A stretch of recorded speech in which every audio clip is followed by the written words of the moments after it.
Buenas noches, ¿cómo están? Yo soy la doctora Antonella Romano, soy especialista en ginecología y obstetricia y esta noche vengo a hablar en esta serie de videos, vengo a hablar con ustedes sobre el control prenatal y cuál es la importancia del control prenatal, ¿sí? Bueno, primeramente necesitamos saber qué es un control prenatal, para qué yo tengo que hacer un control prenatal y a quiénes está destinado. El control prenatal, como su nombre lo dice, está destinado a las pacientes o a las mujeres que están embarazadas, lógicamente. Bueno, es un conjunto de acciones, un grupo de acciones que se hacen, que son los procedimientos sistemáticos, precoces y periódicos, en los cuales nosotros evaluamos mes a mes a nuestras pacientes embarazadas.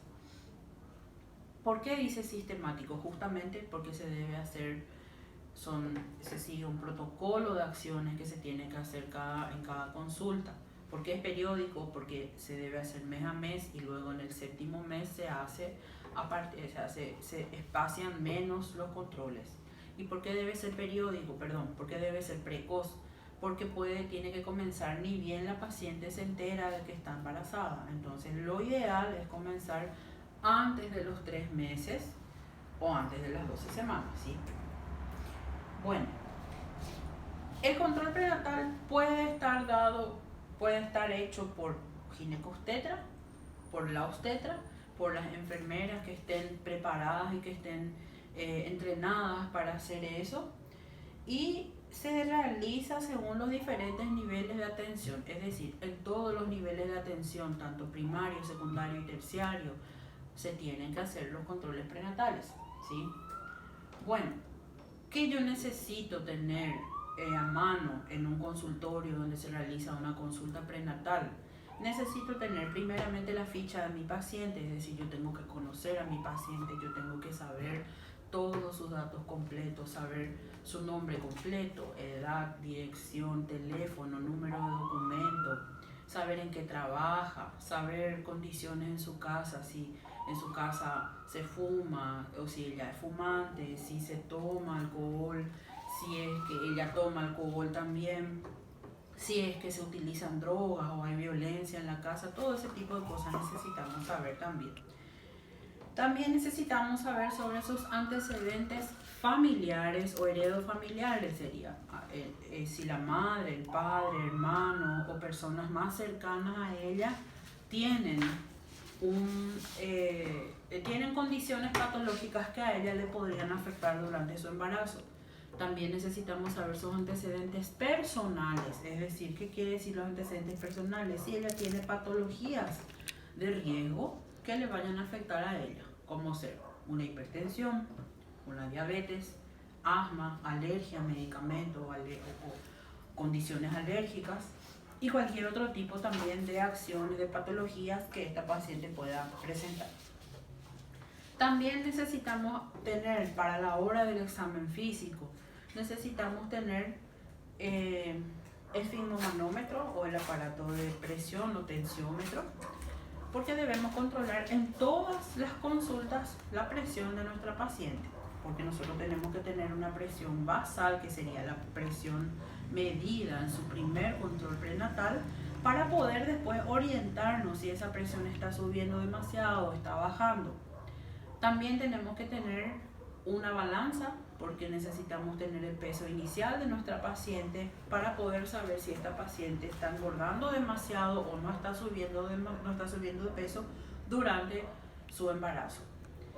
Necesitamos también tener la mesa ginecológica o camilla ginecológica con los estribos, con las pierneras, para poder examinar a nuestro paciente.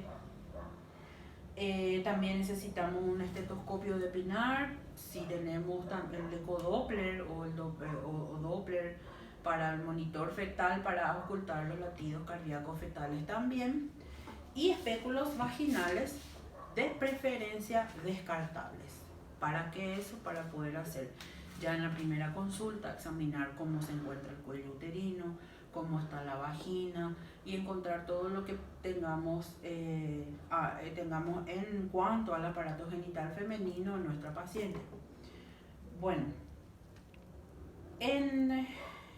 ¿cuáles son los objetivos del control prenatal?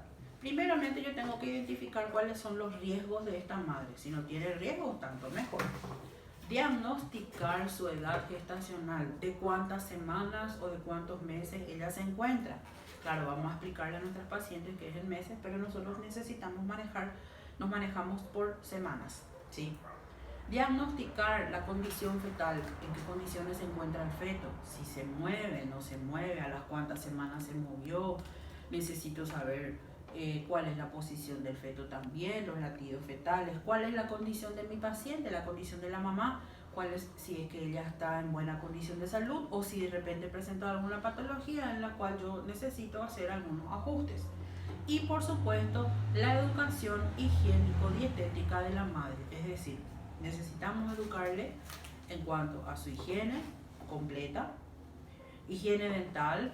De ese modo necesitamos también derivarle a un odontólogo, examen de mamas también y educación nutricional, que es muy importante, ¿sí?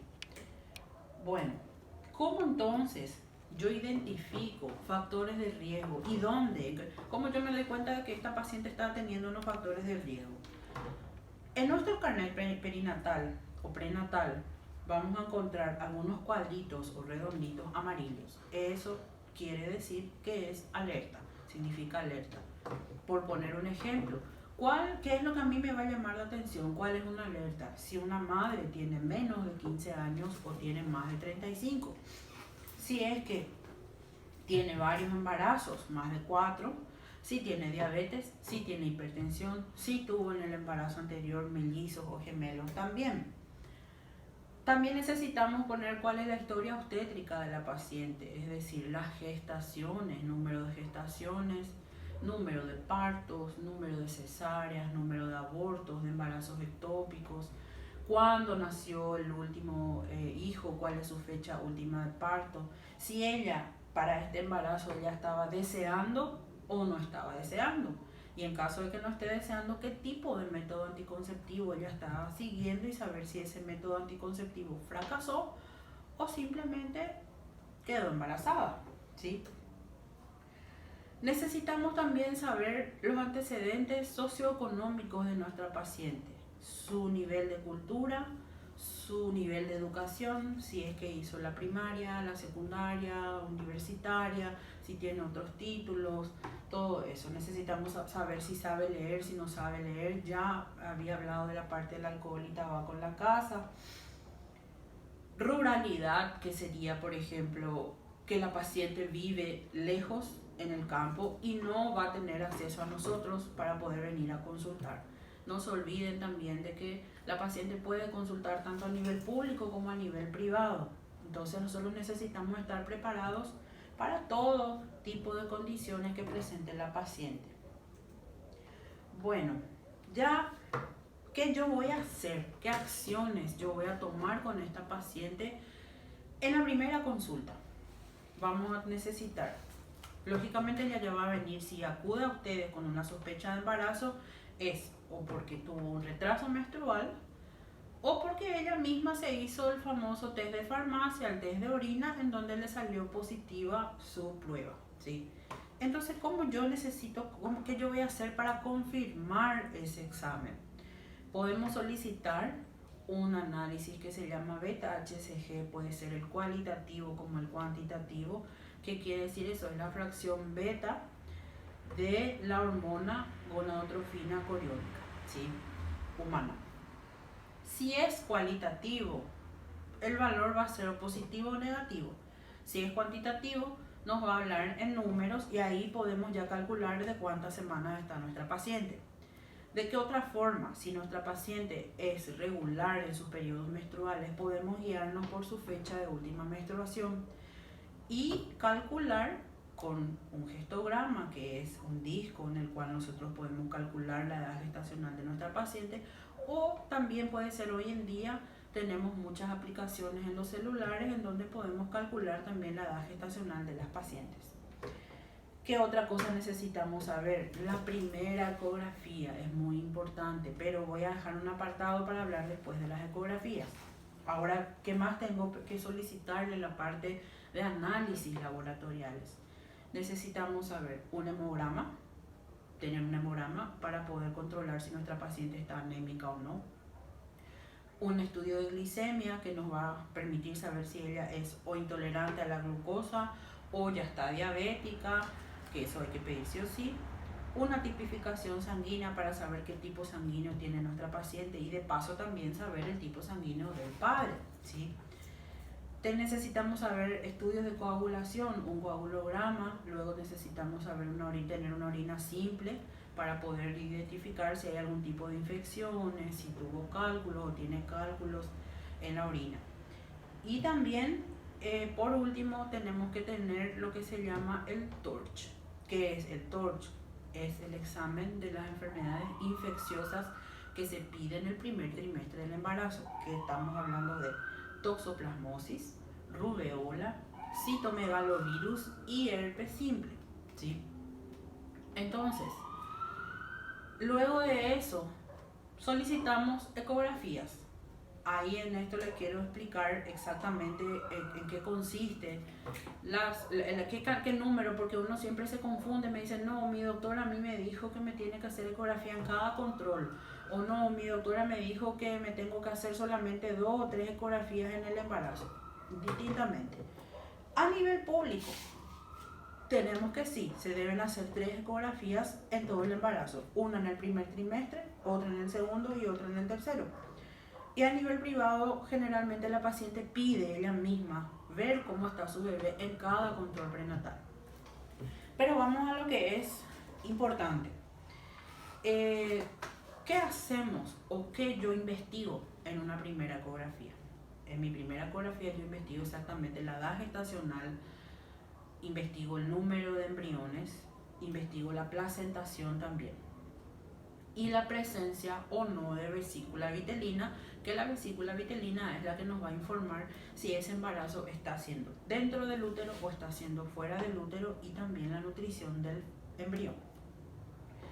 En la segunda ecografía, que ya es en el segundo trimestre, generalmente es en la ecografía entre las 22 y las 24 semanas, se solicita o hacemos nosotros mismos una ecografía morfológica, que es para evaluar todos los parámetros anatómicos del feto, desde la cabecita hasta el último dedito del pie, incluidos todos los órganos del feto.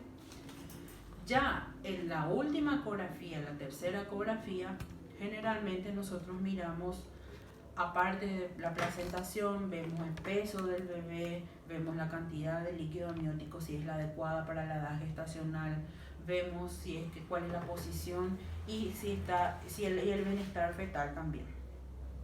Pero entre esas ecografías, si la paciente lo desea, solicita, o si nosotros mismos creemos que es conveniente realizar, tenemos otro tipo de ecografías. Por ejemplo, ya entre el primero y el segundo trimestre, entre las 11 y las 13 semanas, tenemos una ecografía que se solicita la translucencia nucal. Eso sirve para poder diagnosticar ciertas cromosomopatías. Luego tenemos, como les expliqué, la morfológica. Después también tenemos otros tipos de estudios. Tenemos una ecografía Doppler materno-fetal, que generalmente se solicita en ciertas patologías, en donde medimos cuál es el índice de resistencia o el índice de pulsatilidad, que más adelante voy a explicar, en las arterias tanto de la madre como del feto. Y por último tenemos una serie de estudios, aparte que se hacen también según el criterio de cada médico, ¿sí? Puede ser un perfil biofísico fetal, puede ser un monitoreo fetal también. ¿Qué yo investigo con eso? Yo investigo si es que los parámetros en cuanto a la oxigenación, placentación, líquido amniótico, movimientos y contracciones de la madre están en buenas condiciones, o si yo necesito tomar alguna acción para interrumpir esa gestación o ese embarazo. Bueno, entonces dentro del control prenatal hay muy importante, luego de las 12 semanas, que serían los 3 meses, se realiza el estudio de Papa Nicolau, lógicamente, que está permitido realizar hasta las 20 semanas o los 5 meses, ¿sí? Que tenemos que hacer rutinariamente, y también las vacunas que también están especificadas según cada país para poder ser realizadas o aplicadas a la madre. muy importante dentro de estas vacunas es la vacuna antitetánica, que se aplican en 2 dosis o si no se le va a aplicar las dosis de refuerzo. Y creo que eso es todo. Cualquier duda, cualquier consulta que ustedes tienen, pueden entrar en mi página de Facebook, estoy como doctora Antonella Romano, cualquier consulta pueden hacerme por ahí y yo voy a ir orientándoles según lo que ustedes necesiten saber. Nos vemos en una próxima entrega. Chao, chao.